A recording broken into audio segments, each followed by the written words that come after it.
أعوذ بالله من الشيطان الرجيم.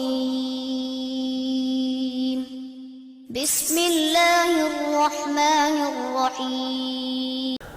الحمد للہ رب العالمین والصلاة والسلام علی نبینا محمد وعلی آلہ وصحبہ اجمعین، اما بعد۔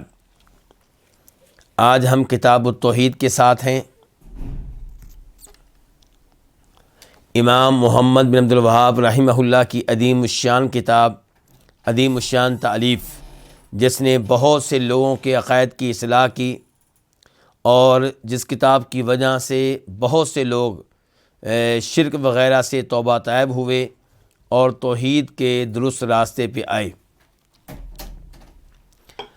باب نمبر ہے 33، باب قول اللہ تعالی افامنوا مکر اللہ فلا یأمن مکر اللہ الا القوم الخاسرون۔ باب ہے اللہ کے اس فرمان کے بارے میں، پس کیا وہ بے خوف ہو چکے مکر اللہ، اللہ کی خفیہ تدبیر سے، فلا یأمن مکر اللہ، پس نہیں بے خوف ہوتے اللہ کی خفیہ تدبیر سے مگر وہ لوگ، الا القوم الخاسرون، مگر وہ لوگ جو خسارہ اٹھانے والے ہوں، نقصان اٹھانے والے ہوں۔ یہ آیت کس صورت میں آئی ہے؟ سورہ اعراف میں۔ نمبر اس کا کیا ہے؟ 99۔ اس آیت سے پہلی دو آیات میں اللہ رب العزت فرما رہے ہیں، اوامن اہل القری ان یأتیہم بأسنا بیاتا وہم نائمون، افامن اہل القری ان یأتیہم بأسنا بیاتا وہم نائمون اوامن اہل القری ان یأتیہم بأسنا ضحی وہم یلعبون، کہ بستیوں میں رہنے والے لوگ، شہروں میں رہنے والے لوگ، کیا یہ اس بات سے بے خوف ہو چکے ہیں کہ کہیں ان پہ اللہ کا عذاب رات کو سوتے ہوئے نہ آ جائے؟ کیا یہ اس بات سے بے خوف ہو چکے ہیں کہ کہیں ان پہ اللہ کا عذاب دن کے وقت کھیلتے ہوئے نہ آ جائے؟ پھر فرمایا افامنوا مکر اللہ، پس کیا یہ اللہ کی خفیہ تدبیر سے بے خوف ہو چکے؟ تو اس باب کا جو ہم ابھی پڑھنے جا رہے ہیں تعلق دو ایسی آفتوں سے ہے جو دلی آفتیں ہیں اور جو ایک دوسرے کے مد مقابل ہیں۔ پہلی آفت کیا ہے کہ اللہ کے مکر سے، اللہ کی خفیہ تدبیر سے بے خوف ہو جانا، نہ ڈرنا۔ اور دوسری آفت یہ ہے کہ اللہ کی رحمت سے مایوس ہو جانا۔ انسان اللہ کی خفیہ تدبیر سے بے خوف کیوں ہوتا ہے؟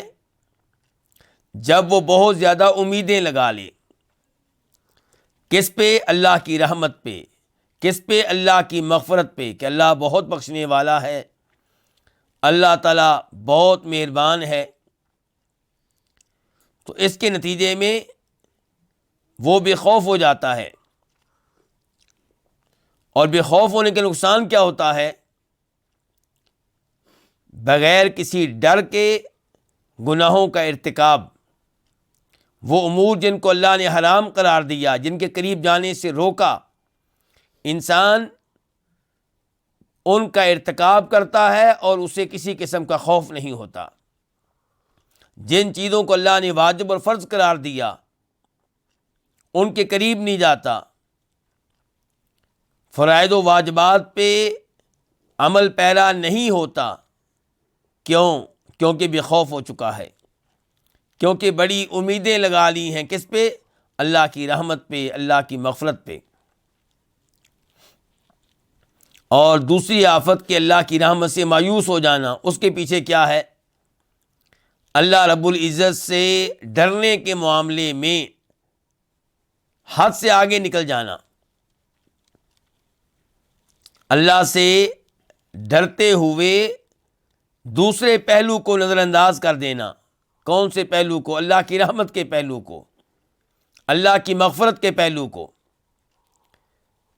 اپنے گناہوں سے اتنا مایوس ہو جانا کہ یہ سمجھنا کہ مجھے تو اللہ معاف نہیں کرے گا، میرے گناہ اتنے ہو چکے، میرے لیے کوئی معافی نہیں ہے۔ اب نتیجہ کیا نکلے گا کہ اب میں جو چاہوں گناہ کروں، کیونکہ میرا مستقبل تو تابناک، میرا مستقبل تاریک ہے، مجھے معافی تو ملنے والی نہیں ہے۔ اب میں جو چاہوں گناہ کروں، اور فرائض و واجبات پہ مجھے عمل پیرا ہونے کی ضرورت نہیں ہے۔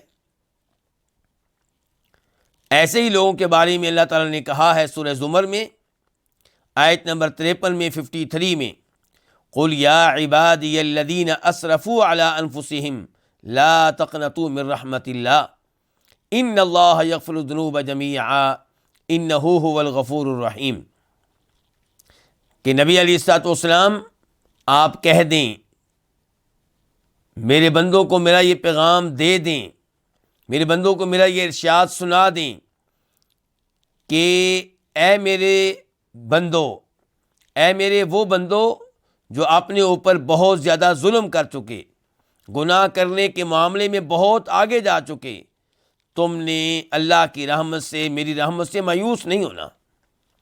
اللہ سبھی گناہوں کو بخش دیتا ہے، کوئی ایسا گناہ نہیں ہے جس سے اللہ بخشنے والا نہ ہو، یعنی کہ مرنے سے پہلے اگر توبہ کر لی جائے تو اللہ ہر گناہ کو بخشنے والے ہیں۔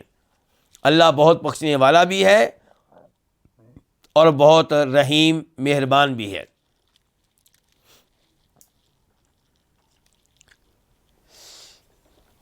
تو پہلی آیت جس کو امام صاحب نے اس باب کا عنوان بنایا ہے وہ کیا ہے؟ افامنوا مکر اللہ فلا یأمن مکر اللہ الا القوم الخاسرون، پھر کیا یہ اللہ کے مکر سے، اللہ کی خفیہ تدبیر سے بے خوف ہو چکے؟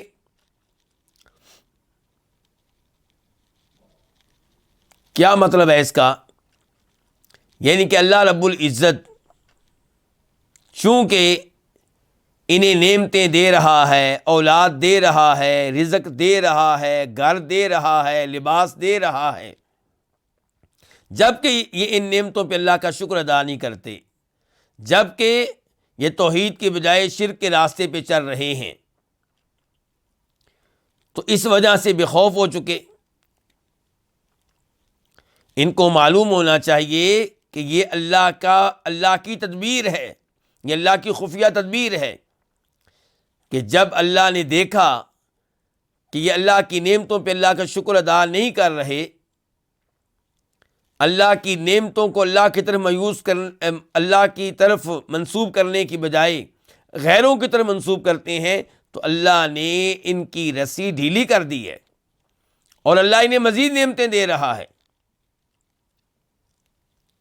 مزید نعمتیں ان کو دینا جبکہ وہ نافرمانی پہ اصرار کیے ہوئے ہیں، مزید نعمتیں انہیں دینا جبکہ کفر و شرک پہ ڈٹے ہوئے ہیں، یہ اللہ کی ان کے ساتھ خفیہ تدبیر ہے کہ ان کو سنبھلنے کا موقع ہی نہیں ملے گا کہ اچانک اللہ رب العزت ان کو پکڑ لے گا، اور اسی کو مکر کہتے ہیں۔ مکر کیا ہے؟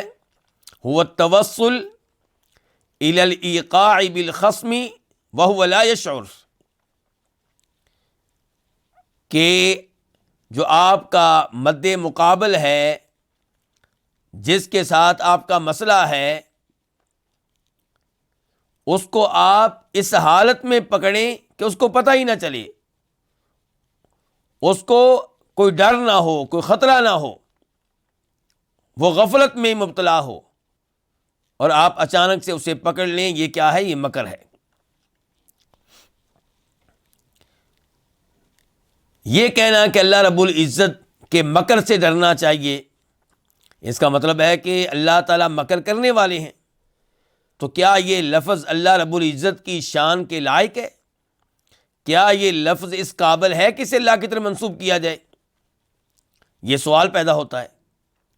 تو جواب یہ ہے کہ مکر دو طرح کا ہوتا ہے، کبھی مکر مذموم ہوتا ہے، کبھی مکر ممدوح ہوتا ہے، کبھی مکر غلط ہوتا ہے، کبھی مکر اچھا ہوتا ہے، درست ہوتا ہے، ٹھیک ہوتا ہے۔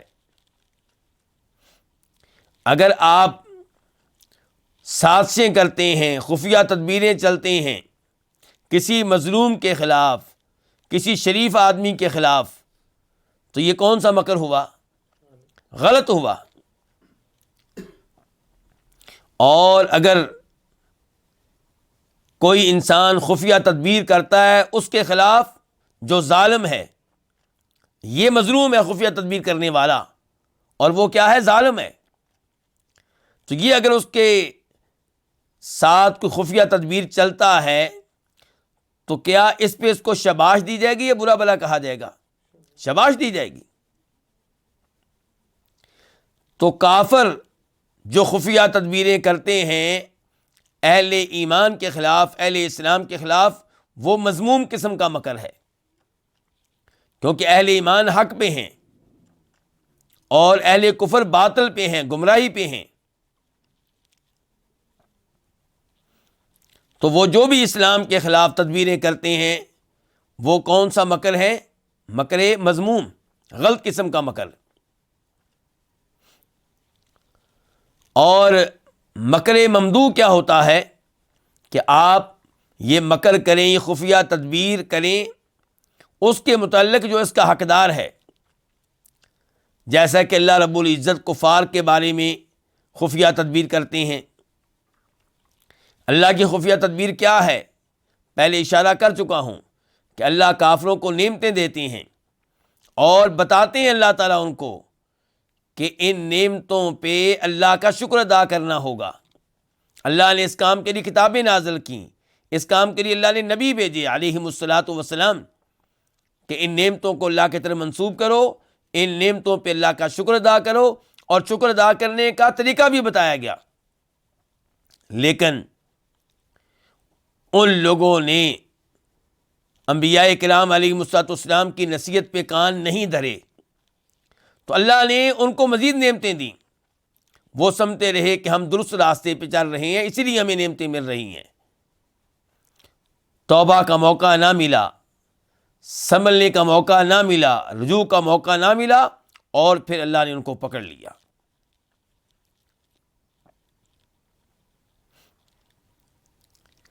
کیا اللہ رب العزت کی طرف اس لفظ کی پھر نسبت کرنی چاہیے؟ کیا کہنا چاہیے کہ مکر کرنا اللہ کی صفات میں سے ایک صفت ہے؟ تو اس کا جواب یہ ہے کہ مطلق طور پہ یہ کہنا کہ اللہ کی صفات میں سے صفت ہے مکر کرنا، تو یہ غلط ہوگا۔ لیکن اگر یوں کہا جائے کہ اللہ کی صفات میں سے ایک صفت یہ ہے کہ اللہ ان کے ساتھ مکر کرتا ہے جو اللہ کے ساتھ مکر کریں، اللہ کے بندوں کے ساتھ مکر کریں، تو پھر یہ بالکل ٹھیک ہے۔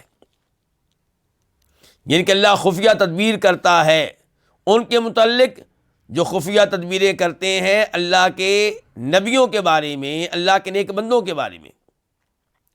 اس انداز سے جب آپ مکر کی نسبت اللہ کی طرف کریں گے تو بالکل ٹھیک ہوگا، اور یہ انداز قرآن کریم میں موجود ہے۔ مثال کے طور پہ سورہ انفال آیت نمبر 30 اللہ تعالیٰ فرماتے ہیں وَإِذْ يَمْكُرُ بِكَ الَّذِينَ كَفَرُوا لِيُثْبِتُوكَ أَوْ يَقْتُلُوكَ أَوْ يُخْرِجُوكَ وَيَمْكُرُونَ وَيَمْكُرُ اللَّهُ وَاللَّهُ خَيْرُ الْمَاكِرِينَ،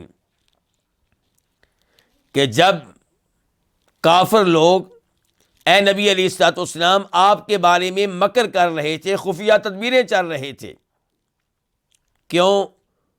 کیسی؟ لیثبتوک، تاکہ وہ آپ کو قید کر دیں یا آپ کو قتل کر دیں یا آپ کو مکہ سے نکال دیں۔ اللہ کہتے ہیں وَيَمْكُرُونَ وَيَمْكُرُ اللَّهُ، کہ وہ مکر کر رہے تھے اور اللہ بھی مکر کر رہا تھا۔ وہ خفیہ تدبیریں چل رہے تھے، اللہ بھی خفیہ تدبیریں کر رہا تھا۔ واللہ خیر الماکرین، اور اللہ سب سے بہتر خفیہ تدبیر کرنے والا ہے۔ تو انہوں نے نبی علیہ الصلوۃ والسلام کو قید کرنے کے، آپ کو قتل کرنے کے منصوبے بنائے، اس کے لیے خفیہ تدبیریں کیں۔ مثال کے طور پہ انہوں نے کیا طے کیا تھا کہ اگر ہم نے قید کر دیا تو کسی نہ کسی دن اس آدمی کو چھوڑنا پڑے گا۔ پھر تجویز آئی کہ ان کو کیا کر دیا جائے، مکہ سے نکال دیا جائے۔ تو انہوں نے کہا نکالیں گے تو دوسرے شہر میں جا کر یہ آدمی ہمارے لیے کل کو مسئلہ بن جائے گا، وہاں اپنا گروپ بنائے گا، اپنا لشکر قائم کرے گا، اپنی قوت قائم کرے گا، اور پھر کل کو ہمارے مقابلے میں آئے گا۔ تو انہوں نے اپنی طرف سے بڑی کامیاب چال چلی۔ وہ کیا کہ مکہ میں جتنے بھی قبائل ہیں، جتنے بھی خاندان ہیں، ہر خاندان کا ایک نوجوان قربانی دے، میدان میں آئے، ایک ٹیم بنائی جائے، 10 آدمیوں کی، 12 آدمیوں کی، 15 آدمیوں کی، تو یہ مل کے محمد کو قتل کریں صلی اللہ علیہ وسلم، نعوذ باللہ من ذالک۔ یہ ان کی چال دیکھیں کہ جب ہر قبیلے کا، ہر خاندان کا ایک شخص قتل کرنے میں شامل ہوگا تو پھر محمد کا خاندان صلی اللہ علیہ وسلم ہم سے بدلہ نہیں لے سکے گا، ہمارا کچھ نہیں بگاڑ سکے گا۔ یہ وہ چالیں ہیں جو چل رہی ہیں، اور پھر انعام رکھا جا رہا ہے۔ تو اللہ نے کیا خفیہ تدبیر کی کہ جبریل علیہ السلام کے ذریعے آپ کو بتا دیا گیا۔ تو آپ رات کے اندھیرے میں نکلے اور ابو بکر صدیق رضی اللہ عنہ کے ساتھ مل کے غار ثور میں پہنچ گئے، اور آپ نے بستر پہ آپ نے کس کو لٹا دیا؟ امیر المومنین جناب علی کو۔ وہ سمتے رہے کہ نبی علیہ الصلوۃ والسلام موجود ہیں، جبکہ آپ موجود نہیں تھے۔ تو یہ اللہ کی طرف سے خفیہ تدبیر تھی آپ کو بچانے کی۔ اور اللہ کو کون شکست دے سکتا ہے، اللہ پہ کون غالب آ سکتا ہے؟ تو اللہ کی خفیہ تدبیر غالب رہی، اور وہ نبی علیہ الصلوۃ والسلام کو کوئی نقصان نہ پہنچا سکے۔ تو کہنے کا مطلب یہ ہے کہ اس انداز سے لفظ مکر کا تذکرہ کیا جا سکتا ہے کہ اللہ ان کے ساتھ مکر کرتا ہے جو اللہ کے ساتھ یا اللہ کے بندوں کے ساتھ مکر کریں۔ لیکن عام طور پہ کہنا کہ اللہ مکر کرتا ہے تو یہ کہنا بالکل غلط ہوگا۔ ایسے کوئی کہے کہ چونکہ قرآن کریم میں کئی دفعہ آیا ہے کہ اللہ مکر کرتے ہیں، تو میں کہتا ہوں اللہ کے ناموں میں سے ایک نام ماکر ہے، تو یہ بھی غلط ہوگا، کیونکہ یہ ایسا لفظ نہیں ہے جو اللہ کے لیے مطلق طور پہ استعمال کیا جائے، اسے مشروط اور مقید استعمال کیا جائے گا۔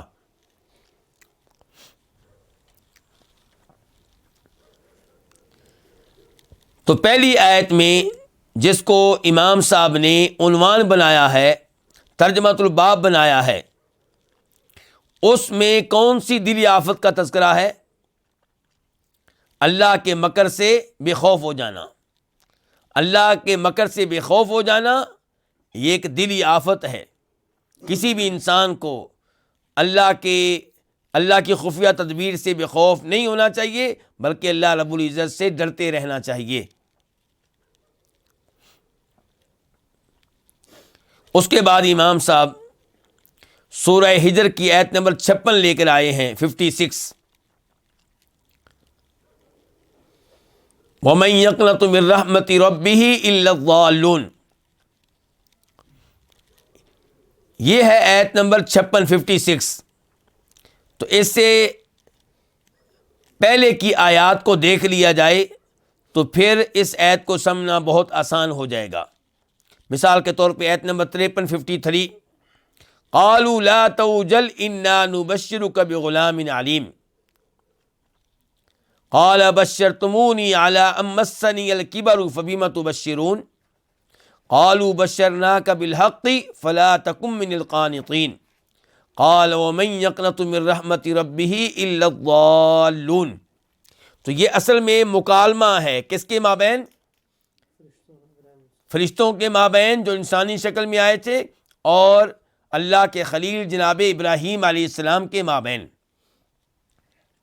جب فرشتے انسانی شکل میں آئے ابراہیم علیہ السلام کے پاس، تو انہوں نے کھانا پیش کیا، ضیافت پیش کی، لیکن انہوں نے کھانے کی طرف ہاتھ نہیں بڑھایا تو ابراہیم علیہ السلام ڈر گئے کہ لگتا ہے کہ یہ دوست نہیں ہیں، یہ اچھے لوگ نہیں ہیں، یہ دشمن ہیں، یہ برے ارادے سے آئے ہیں، اسی لیے تو انہوں نے دعوت کو قبول نہیں کیا، ضیافت کو قبول نہیں کیا۔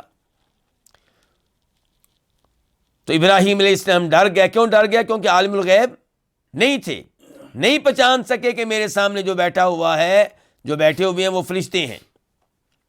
اس سے آپ اندازہ لگا سکتے ہیں کہ انبیاء کرام علیہم الصلوۃ والسلام کا علم محدود تھا۔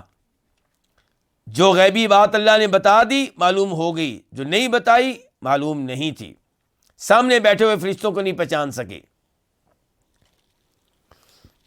اور پھر فرشتے ان سے ڈر رہے ہیں۔ ڈرنا یہ اس بات کی دلیل ہے کہ انبیاء کرام علیہم الصلوۃ والسلام اگرچہ تمام انسانوں میں سب سے افضل اور سب سے اعلیٰ تھے، لیکن کیا تھے؟ بشر تھے۔ تو یہاں پہ وہ ڈرے ہیں، تو فرشتوں نے حوصلہ دیا، تسلی دی، لا توجل، آپ ڈریے نہیں، انا نبشرک بغلام علیم، ہم تو آپ کو خوشخبری دینے کے لیے آئے ہیں کہ اللہ تعالیٰ آپ کو ایسا لڑکا دے گا جو صاحب علم ہوگا، عالم ہوگا۔ ابراہیم علیہ السلام نے کہا، مجھے خوشخبری دے رہے ہو بیٹے کی، جب کہ میں بوڑھا ہوں، بڑھاپے کے عالم میں ہوں، کیسے تم مجھے خوشخبری دے رہے ہو؟ قالوا بشرناک بالحق، ہم آپ کو حق کی خوشخبری دے رہے ہیں، فلا تکم من القانطین، یہ دیکھ کر کہ آپ بوڑھے ہیں اور آپ کی بیگم بانجھ ہے، وہ بھی بوڑھی ہے، آپ مایوس ہونے والوں میں سے نہ بنیں۔ تو ابراہیم علیہ السلام نے کہا، وَمَن يَقْنَطُ مِن رَحْمَةِ رَبِّهِ إِلَّا الضَّالُونَ، کہ نہیں مایوس ہوتے رب کی رحمت سے مگر وہ جو گمراہ ہوں۔ یعنی کہ یہ ممکن ہی نہیں ہے کہ میں اللہ کی رحمت سے مایوس ہو جاؤں، میں اللہ کی رحمت سے مایوس نہیں ہوں۔ تعجب کا اظہار کر رہا تھا اس لیے کہ میں بوڑھا ہوں، تعجب کا اظہار کر رہا تھا اس لیے کہ دنیا کا دستور یہی ہے، جو میری عمر میں ہو اس کے گھر میں بچے پیدا نہیں ہوتے۔ تو میں نے تعجب کا اظہار کیا ہے، میں اللہ کی رحمت سے مایوس نہیں ہوں، اللہ کی رحمت سے وہی مایوس ہوگا جو گمراہ ہوگا، میں تو اللہ کے فضل و کرم سے گمراہ نہیں ہوں۔ تو یہ ہے ابراہیم علیہ السلام کے الفاظ کہ وَمَن يَقْنَطُ، اور نہیں مایوس ہوتے، من رحمت ربہ، رب کی رحمت سے، الا الضالون، مگر وہ جو گمراہ ہوں۔ اس سے پتہ چلا اللہ کی رحمت سے مایوس ہونا یہ کیا ہے؟ گمراہی ہے۔ اور اوپر والی آیت سے پتہ چلا تھا کہ اللہ کی خفیہ تدبیر سے بے خوف ہو جانا کیا ہے؟ گھاٹا ہے، خسارہ ہے، نقصان ہے۔ تو وہ بھی گمراہی، یہ بھی گمراہی، وہ بھی آفت، یہ بھی آفت، وہ بھی مصیبت، یہ بھی مصیبت۔ کامیاب انسان وہ ہے جو ان دونوں آفتوں سے، ان دونوں مصیبتوں سے دور رہے اور امید اور ڈر کے درمیان زندگی گزارے۔ امید کس کی؟ اللہ کی رحمت کی، کہ اللہ مجھے اپنی رحمت میں ڈھانک لے گا، اللہ مجھے معاف کر دے گا، اللہ میرے گناہوں کو بخش دے گا۔ اور ڈر کس کا؟ اپنے گناہوں سے ڈر، اللہ کے عذاب سے ڈر، اللہ کی پکڑ سے ڈر۔ تو ان دونوں کے درمیان میں جو زندگی گزارے، یہ ہے کامیاب انسان۔ ان دو آیات کے بعد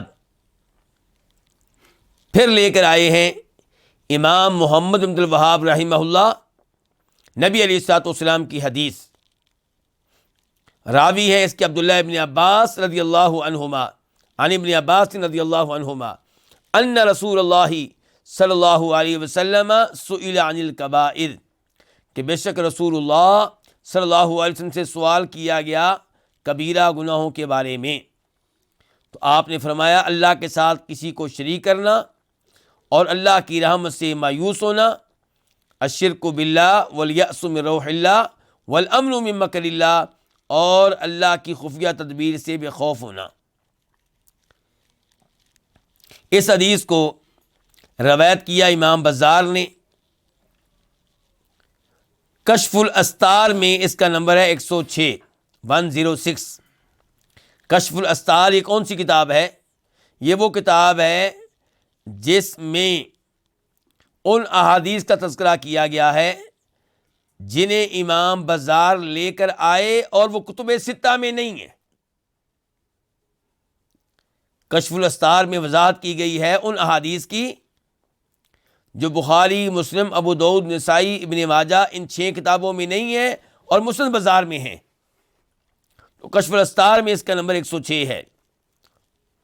ویسے اس کو امام طبرانی معجم الکبیر میں لے کر آئے ہیں، امام ابن ابی حاتم اپنی تفسیر میں لے کر آئے ہیں، اور شیخ البانی رحمہ اللہ نے اس حدیث کو حسن درجے کی حدیث قرار دیا ہے اپنی مشہور و معروف کتاب الصحیحہ میں۔ وہاں پہ اس کا نمبر ہے 2051 2051۔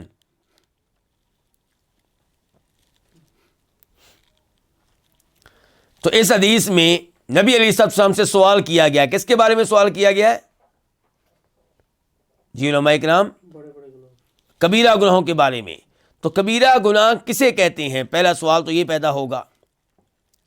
کبیرہ گناہ وہ ہے جس گناہ کے کرنے پہ لعنت آئی ہو، کو جو یہ گناہ کرے گا اس پہ اللہ کی لعنت۔ مثال کے طور پہ حدیث میں آیا کہ حلالہ کرنے والے پہ کیا ہے؟ جو حلالہ کرے اور جو حلالہ کرائے دونوں پہ کیا ہے؟ لعنت ہے۔ یعنی کہ جس کی بیوی کو 3 طلاقیں ہو جائیں اور وہ اس بیوی کو اپنے لیے اب بھی حلال کرنا چاہتا ہے، اب بھی اپنی بیوی بنانا چاہتا ہے، تو قرآن کریم کی ایک آیت ہے، اس آیت سے ایک چور راستہ نکالنے کی کوشش کی گئی ہے۔ قرآن کریم کی آیت کیا ہے؟ فَإِن طَلَّقَهَا فَلَا تَحِلُّ لَهُ مِن بَعْدُ حَتَّىٰ تَنكِحَ زَوْجًا غَيْرَهُ، کہ اگر کسی نے اپنی بیوی کو 3 طلاقیں دے دی ہیں، اب اس کی یہ بیگم، اب یہ عورت اس کے لیے حلال نہیں ہے، کیونکہ 3 طلاقیں ہو گئی ہیں۔ البتہ ایک نادر شکل ہے، نادر سے کیا مراد؟ جو کبھی واقع ہوتی ہے، عام طور پہ ایسا ہوتا نہیں ہے۔ ایک نادر شکل ہے، وہ کیا؟ کہ اس عورت کا کسی اور جگہ نکاح ہو جائے۔ کون سا نکاح؟ شرعی نکاح، جس کا مقصد یہ ہے کہ اب یہ عورت ہمیشہ ہمیشہ کے لیے بیوی بن کر اس نئے خاوند کے ساتھ رہے گی۔ تو شرعی نکاح ہو گیا، لیکن اس خاوند نے میاں بیوی کا تعلق قائم کرنے کے بعد کسی وجہ سے اسے طلاق دے دی۔ اس نے دیکھ لیا کہ میرا اس عورت کے ساتھ گزارا نہیں ہوگا، یا اس کو خوبصورت نہیں لگی، یا کوئی ایسا مسئلہ بن گیا، یا وہ فوت ہو گیا، تو بہرحال وہاں سے علیحدگی ہو گئی۔ تو اب یہ عورت پہلے خاوند سے دوبارہ سے نکاح کر سکتی ہے۔ تو ایسا ہونا کہ دوسرا خاوند بھی طلاق دے دے میاں بیوی کا تعلق قائم کرنے کے بعد، جبکہ نکاح شرعی کیا ہو، پلاننگ نہیں ہے، منصوبہ نہیں ہے، تو کیا ایسا عام طور پہ ہوتا ہے؟ عام طور پہ نہیں ہوتا، کبھی کبھی ایسا ہوتا ہے۔ تو یہ تھا شریعت کا بتایا ہوا حکم، لیکن چور راستہ کیا نکالا گیا کہ عارضی نکاح کر دیے جاتے ہیں۔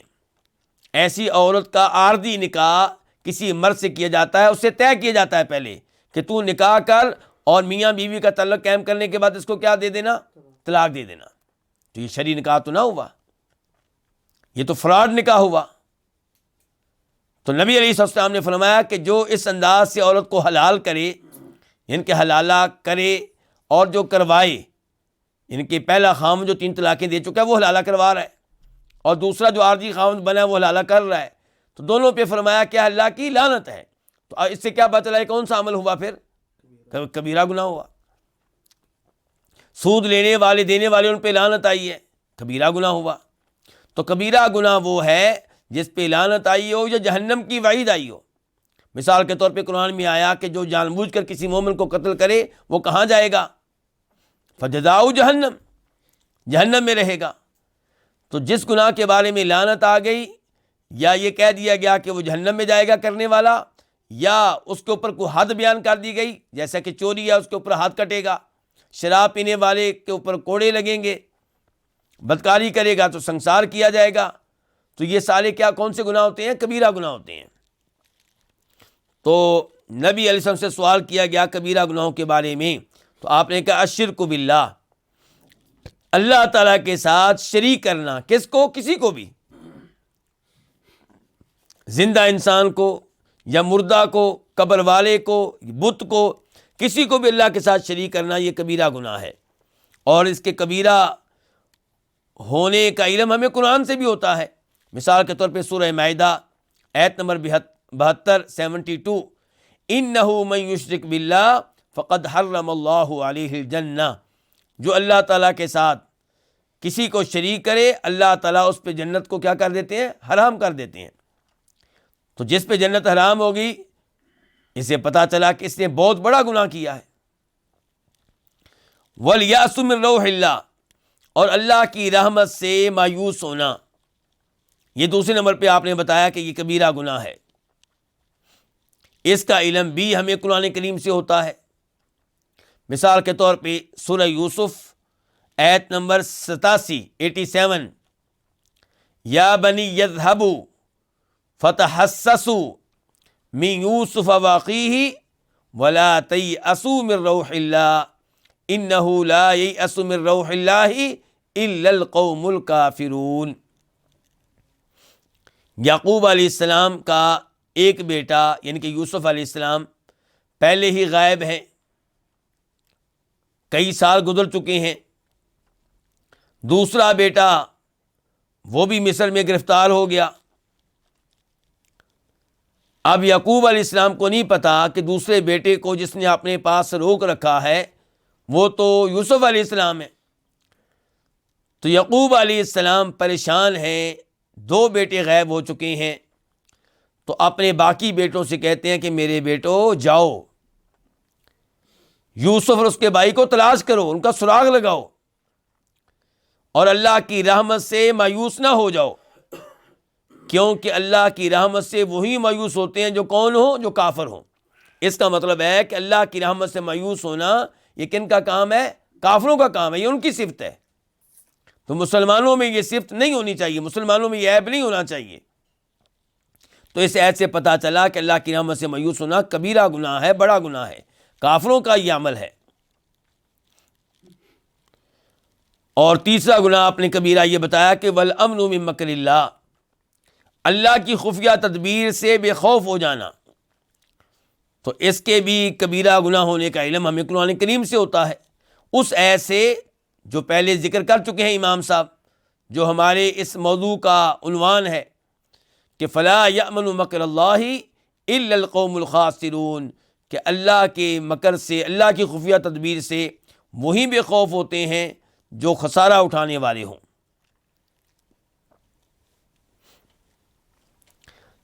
یاد رہے کہ اللہ کی خفیہ تدبیر سے بے خوف ہونا، اس کی 2 حالتیں ہوتی ہیں۔ ایک یہ ہے کہ انسان بالکل اللہ سے بے خوف ہو جائے، اس کے دل میں ذرا بھی اللہ کا خوف نہ ہو۔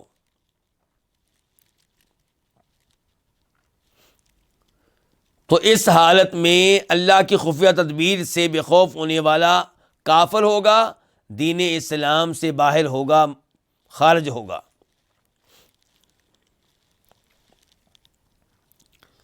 دوسرے نمبر پہ اللہ کی خفیہ تدبیر سے بے خوف ہونا یہ ہے کہ انسان میں بنیادی طور پہ رب کا ڈر موجود ہے، رب کا خوف موجود ہے، لیکن امید غالب ہے۔ امید اتنی غالب ہے کہ اللہ پہ، اللہ کی رحمت پہ اتنی امیدیں لگائی ہوئی ہیں کہ واجبات اور فرائض کا اہتمام نہیں کرتا۔ کیوں جی؟ کہ اللہ غفور الرحیم ہے۔ حرام کاموں سے نہیں بچتا، دھڑلے سے بے خوف ہو کے حرام کاموں کا ارتکاب کرتا ہے۔ کیوں جی؟ کیونکہ اللہ غفور الرحیم ہے۔ تو ایسے شخص کا اللہ کے مکر سے، اللہ کی خفیہ تدبیر سے بے خوف ہو جانا یہ کیا ہے؟ کبیرہ گناہ ہے، کفر نہیں ہے، یہ کفر نہیں ہے۔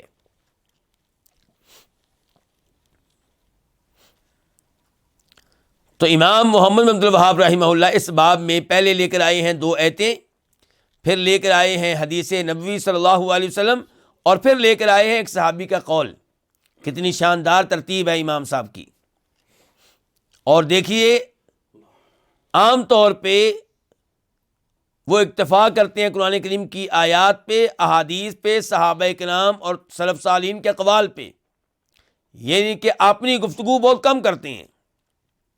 اس کے باوجود لوگ ان کی دعوت کو بدنام کرتے ہیں، ان کی کتب کو بدنام کرتے ہیں، ان کی شخصیت کو بدنام کرتے ہیں، جب کہ یہ ایسی شخصیت ہے جن سے للہ فی اللہ کیا ہونی چاہیے؟ محبت ہونی چاہیے۔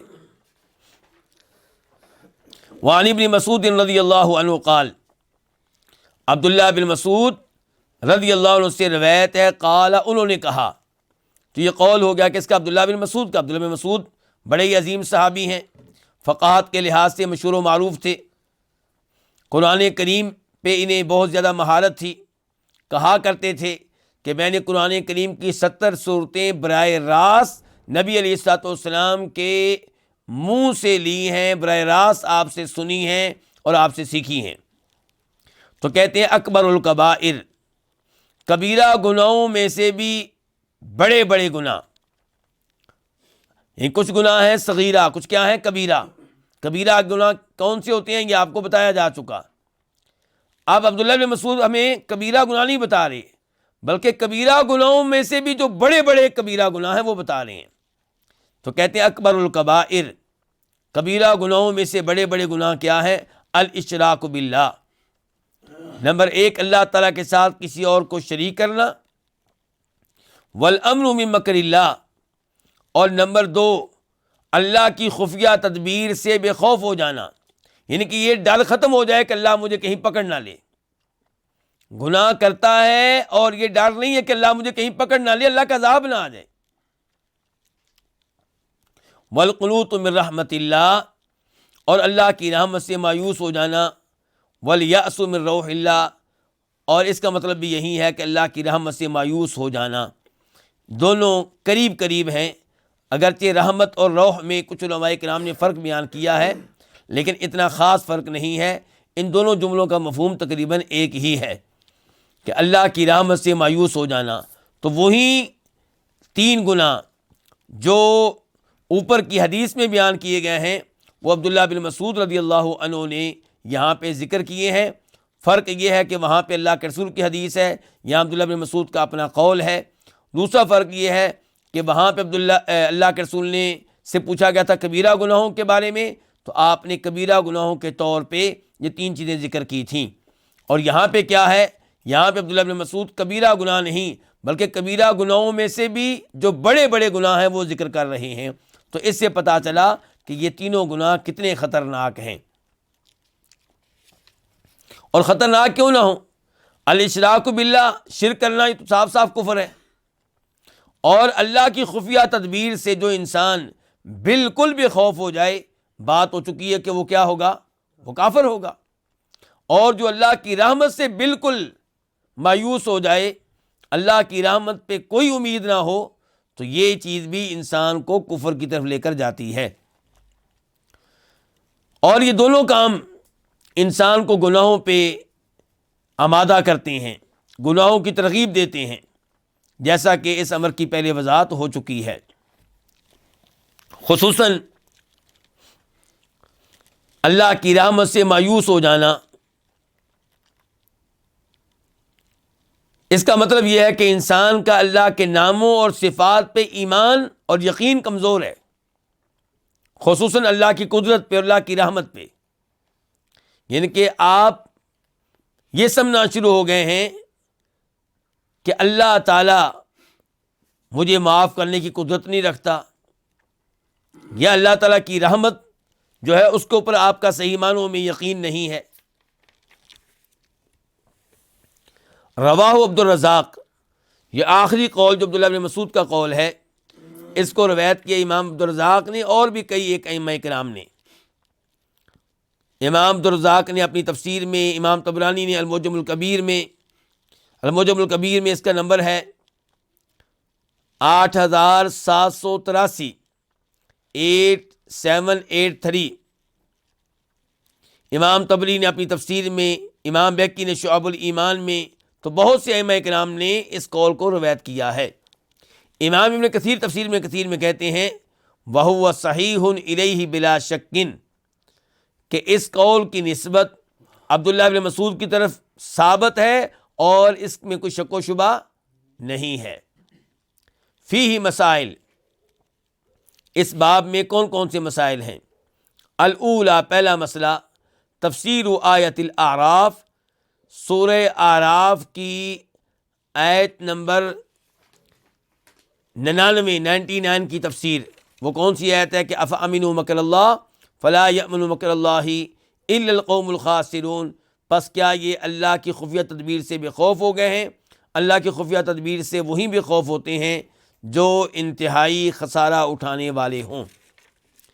الثانیہ، دوسرا مسئلہ، تفسیر آیت الحجری، سورہ ہجر کی آیت کی تفسیر جاننے کا موقع ملا، اور یہ سورہ ہجر کی آیت نمبر 56 ہے، 56، جس میں ابراہیم علیہ السلام کہہ رہے ہیں کہ اللہ کی رحمت سے وہی مایوس ہو سکتے ہیں جو گمراہ ہوں۔